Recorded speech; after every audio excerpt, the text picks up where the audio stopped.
আসসালামু আলাইকুম ওয়া রাহমাতুল্লাহি ওয়া বারাকাতুহু। আমরা এই প্রায় আধা ঘন্টার মতো হলো আমরা ইরাক বর্ডার ক্রস করে এখন ইরাকের মধ্যে মাগরিবের নামাজের জন্য অপেক্ষা করছি।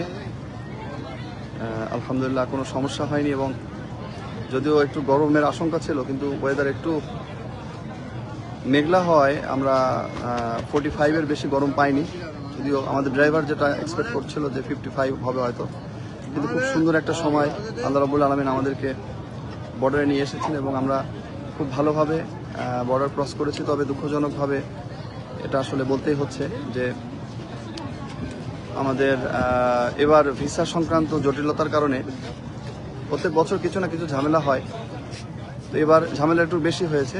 এবার বিদেশিরা যে পয়েন্ট দিয়ে ক্রস করে সাধারণত সেই ক্রসিংটা খুবই স্মুথলি আমরা পার হয়েছি। তো এটা আসলে দুঃখজনক, কারণ হচ্ছে যে স্মুথলি যখন পার হব তার মানে বিদেশি জায়েদদের সংখ্যা ইরান থেকে কম। এবং যখন একটু জিজ্ঞাসা করলাম তখন আমাদের বাংলাদেশে যেমন কিছুটা ডিফিকাল্টিস ছিল ভিসা সংক্রান্ত ব্যাপারে, পাকিস্তানের ক্ষেত্রেও সম্ভবত একই পলিসি অ্যাপ্লাই করা হয়েছে এবং শুধুমাত্র যারা বাই এয়ার ইরানে প্রবেশ করছে তাদেরকেই অ্যাক্সেস দেওয়া হচ্ছে, না হলে স্থলবন্দর দিয়ে কাউকে কিন্তু ইরান এন্ট্রি করার অ্যাক্সেস দেওয়া হচ্ছে না। তো ইনশাল্লাহ দোয়া করি যারাই বিশ্বের যে প্রান্ত থেকেই যারাই মনে মনে ইমাম হোসেন আলাইহিস সালামের জিয়ারতের নিয়ত করেছেন,